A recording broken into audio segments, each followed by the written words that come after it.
बिस्मिल्लाहिर्रहमानिर्रहीम, अस्सलाम वालेकुम। पाकिस्तान और दुनिया भर में देखने और सुनने वालों को अब्दुल कादिर का सलाम।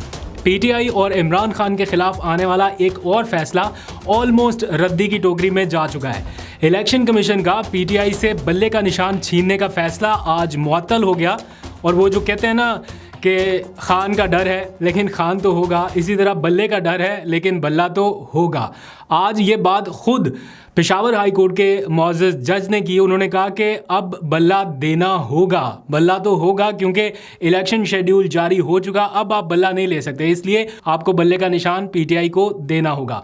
मज़ीद समाअत जो है वो 8 जनवरी तक मुलतवी हुई है, लेकिन इस फैसले की मुअत्तली के साथ ही पीटीआई का बल्ले का निशान बहाल हो गया। दैट मीन्स कि पीटीआई बाकी सियासी जमातों की तरह अब इलेक्शन प्रोसेस में आगे बढ़ सकती है।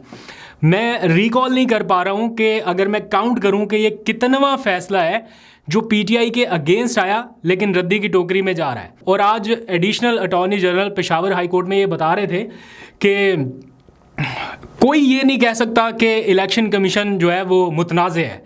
इतने इन्हमाक के साथ या इतने कॉन्फिडेंस के साथ उन्होंने ये बयान दिया कि कोई ये नहीं कह सकता कि इलेक्शन कमीशन मुतनाज़ है, जबकि एक पूरी बड़ी सियासी जमात को, इस मुल्क की सबसे बड़ी जमात को इलेक्शन कमीशन ही इलेक्शन से आउट कर रहा है, जिसका काम है साफ शफाफ इलेक्शन कराना। वो एक बड़ी जमात को इलेक्शन से आउट करके समझ रहा है कि वो मुतनाज़ नहीं है या वो साफ शफाफ इलेक्शन करा लेगा। ये थी टोटल वैल्यू इस फैसले की, जो इतनी देर तक रोक रोक के रखा, छुट्टियों में तहरीरी फैसला नहीं दिया कि कहीं पेशावर हाई कोर्ट में चैलेंज ना हो जाए, और सिर्फ 4 घंटे के अंदर अंदर यह फैसला फारिग हो गया। इस फैसले को फिलहाल मुअत्तल किया गया है। अबूरी रिलीफ पीटीआई के लिए है, पीटीआई के कारकुनान के लिए है, लेकिन यह फैसला सस्टेन कर ही नहीं सकता। उस बात का अंदाज़ा आप सिर्फ इस बात से लगा लें कि सिर्फ 4 घंटे की पहली समाअत में यह फैसला फारिग हो गया, मुअत्तल हो गया। अगर आप इस फैसले से खुश हैं, मुतमईन हैं, तो ज़रा सब्सक्राइब का बटन दबा के अपनी खुशी का इजहार आप कर सकते हैं। इतनी कंजूसी अच्छी नहीं है, करें सब्सक्राइब, अभी बेल का बटन भी दबाना है आपने। तो इसी फैसले के साथ ना सिर्फ बल्ले का निशान बहाल हुआ, पीटीआई के लोगों का एतमाद बहाल हुआ, बल्कि वो जो 70 से ज़ायद मखसूस नशिस्तें छीनने की एक मनसूबाबंदी थी या एक प्लान था कि उसमें पीटीआई को ना आगे आने दिया जाए, वो प्लान भी फारिग हो गया। तो अब इलेक्शन कमीशन को खुद सोचना चाहिए कि उनका 1 नहीं, 2 नहीं, 3 नहीं, पता नहीं सीरीज़ ऑफ इवेंट्स हैं या सीरीज़ ऑफ डिसीजंस हैं जो सस्टेन नहीं कर पा रहे। तो एक जमात को टारगेट किए जाने से आप इलेक्शन की क्रेडिबिलिटी या इलेक्शन की साख को बहाल नहीं कर सकते। आज पीटीआई के वकला ने बाहर निकल के एक तरह से विक्ट्री या अपनी जीत का ऐलान किया है, और उन्होंने कहा कि ये बल्ले का निशान बहाल होना सिर्फ पीटीआई की जीत नहीं है, बल्कि पीटीआई के उन तमाम कारकुनान की जीत है जो इस फैसले से जुड़े हुए हैं, जो कहीं ना कहीं सोच रहे थे कि उनका मुस्तकबिल आगे क्या होगा। प्लानिंग तो बहुत सारी चल रही थी, दूसरी जमातों के साथ इल्हाक वाली भी, आज़ाद उम्मीदवारों को निशान अलॉट करने की तशहीर के हवाले से भी, वो भी सोशल मीडिया की टीम पीटीआई की कर लेती, बहुत हद तक उन्होंने तैयारी कर रखी है। बट ये फंडामेंटल राइट उनसे कोई क्यों छीने? ये बल्ले का निशान एक पार्टी की जान होता है। तो पार्टी जब आ गई है, इलेक्शन मोड में आ गई है, 2022 में इंट्रा पार्टी इंतखाबात हुए, आपको ख्याल नहीं आया। अब आके आप बिल्कुल जब आपने इलेक्शन शेड्यूल अनाउंस कर दिया और आप बल्ले का निशान छीन रहे हैं, तो आज खुद पेशावर हाई कोर्ट ने कहा कि इस तरह तो नहीं हो सकता। और फिर उन्होंने ऑब्जर्वेशन दी कि यहाँ पर ये नज़र आ रहा है, क्लियर नज़र आ रहा है कि एक पार्टी को आप इलेक्शन से पूरे प्रोसेस से ही बाहर कर रहे हैं। बहरहाल उन्होंने फैसला मुअत्तल कर दिया और कहा कि अब जो 2 रुकनी डिविजनल बेंच है वो छुट्टियों के बाद सुनेगा। अगर वो आज इलेक्शन कमीशन का फैसला मुअत्तल ना करते और समाअत ले जाते छुट्टियों के बाद तक, तो ये पीटीआई के लिए बहुत बड़ा धचका होना था, क्योंकि फिर पीटीआई सुप्रीम कोर्ट भी नहीं जा सकती थी, क्योंकि मामला पेशावर हाई कोर्ट पेंडिंग होता।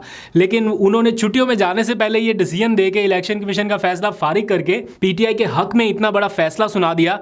इससे अब इलेक्शन कमीशन के अंदर भी हलचल रहेगी और जो बाकी सारी सियासी जमातें हैं वो भी शोर मचाएंगी कि देखें एक पार्टी के साथ कितनी फेवर हो रही है। ये नहीं पता कि एक पार्टी के खिलाफ कितने फैसले आए हैं, लेकिन अगर मेरिट के ऊपर ये फैसला आ गया तो ये सियासी जमातों से हजम नहीं होना। अगर एक मुअज़्ज़ज़ जज ने खाली ये रिमार्क्स दे दिए कि इमरान खान मासूम है, वो नहीं हजम हुआ, उसके ऊपर प्रेस कॉन्फ्रेंसेस हो गई। हालांकि ये कानून की एक टर्म है, प्रूवन इनोसेंट या प्रूवन गिल्टी। हर वो शख्स जब तक गिल्टी प्रूव ना हो जाए, ही इज़ इनोसेंट। ये कानून की टर्म में लिखा है, जिसका मतलब है कि वो मासूम है, बेगुनाह है। तो अगर एक जज साहब ने खाली इतना रिमार्क्स दे दिया तो उसके ऊपर पूरी प्रेस कॉन्फ्रेंस लॉन्च कर दी।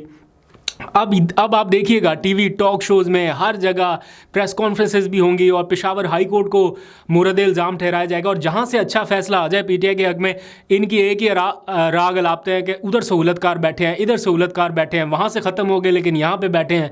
तो ये जो 25 करोड़ आवाम सहूलतकारी कर रही है, चलो 25 करोड़ मैं पूरे नहीं कहता क्योंकि कुछ आपके साथ भी हैं, मैं उन लोगों में से नहीं हूँ कि सबके सभी शुमार कर दूँ, लेकिन करोड़ों लोग जो इस वक्त सहूलतकारी कर रहे हैं इमरान खान की या पीटीआई की, उनके वोटर सपोर्टर हो के, क्या वो चीज़ नज़र नहीं आ रही? क्योंकि अल्टीमेट फैसला या अल्टीमेट डिसीजन तो आवाम का होना चाहिए, लेकिन अनफॉर्चुनेटली आप कहते हैं कि आवाम को एक साइड पे रखें और बस अपनी मर्ज़ी के फ़ैसले ले लें। जो अपनी मर्ज़ी का है वो बेहतरीन है और जो अपनी मर्ज़ी का नहीं है वो सहूलतकारी के ज़मरे में आ जाता है।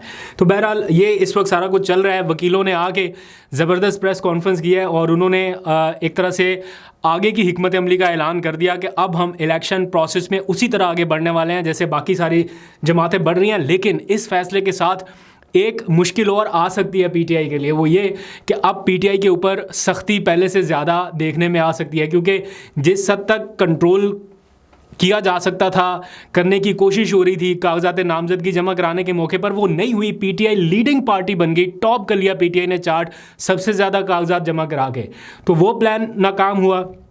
तो दूसरा प्लान ये था कि ये 70 नशिस्तें जो है ये इनसे महरूम किया जाए, अब वो प्लान भी नाकाम होता दिखाई दे रहा है। तो दैट मीन्स कि अब सख्ती पहले से बढ़ सकती है, इसलिए पीटीआई के लोगों को ज़्यादा मुतहर्रिक होना पड़ेगा, ज़्यादा एक्टिव होना पड़ेगा और थोड़ा सा अपना ख्याल भी रखना पड़ेगा। दूसरी बड़ी खबर आज के दिन की, वो मैं उसकी तफसील जो है वो नेक्स्ट व्लॉग में शेयर करूँगा, बट इमरान खान भी इलेक्शन लड़ने के लिए आज वापस सुप्रीम कोर्ट चले गए हैं। सुप्रीम कोर्ट का दरवाज़ा उन्होंने खटखटा दिया। 2 रोज़ पहले जो दरख्वास्त उन्होंने दी थी इलेक्शन लड़ने के लिए और उसके ऊपर एतराज़ लग गया था, आज वो एतराज़ दूर करके वापस सुप्रीम कोर्ट में अप्रोच किया गया है या एप्लीकेशन फ़ाइल कर दी गई है ताकि तोशाखाना केस का फ़ैसला जो है वो मुअत्तल हो सके और उस मुअत्तली की सूरत में इमरान खान इलेक्शन लड़ने के लिए अहल करार पाए। उनके कागजात नामजदगी जमा हो चुके हैं, लेकिन इसके बावजूद भी अगर वो ये फ़ैसला सुप्रीम कोर्ट से अपने हक़ में लेने में कामयाब हो जाते हैं, बट स्टिल उनके लिए एक बहुत बड़ी प्रॉब्लम अभी भी मौजूद है और वो प्रॉब्लम आज भी कहीं कहीं नज़र आ रही है। बहुत वाज़े और खुल के नज़र नहीं आ रही, लेकिन ये 6-7 दिन या मैक्सिमम 1 हफ़्ता या 10 दिन के अंदर अंदर आपको पता चल जाएगा। वो मैं नेक्स्ट व्लॉग में तफसील से उसके ऊपर बात करूँगा। लेकिन इमरान खान साहब की मुश्किलात अभी भी उसी तरह से जारी हैं। एक तरफ उनके हक़ में डिसीजंस आ रहे हैं, लेकिन दूसरी तरफ भी चीज़ें उसी तरह से मैनेज की जा रही हैं या कोशिश की जा रही है कि उनको टफ़ टाइम दिया जा सके। बहरहाल आज की ये लीगल विक्ट्री जो है ये पीटीआई के नाम, पीटीआई के कारकुनान के नाम और जो उनकी लीगल टीम जिस तरह से एफ़र्ट करती दिखाई दे रही है रेस्क्यू 1112 बन के, तो उन लोगों के लिए भी अगर आप लोग कुछ कहना चाहें तो कमेंट सेक्शन आपके लिए। अपना बहुत सा ख्याल रखिए। नेक्स्ट व्लॉग में तफसील शेयर करूँगा। अल्लाह हाफ़िज़।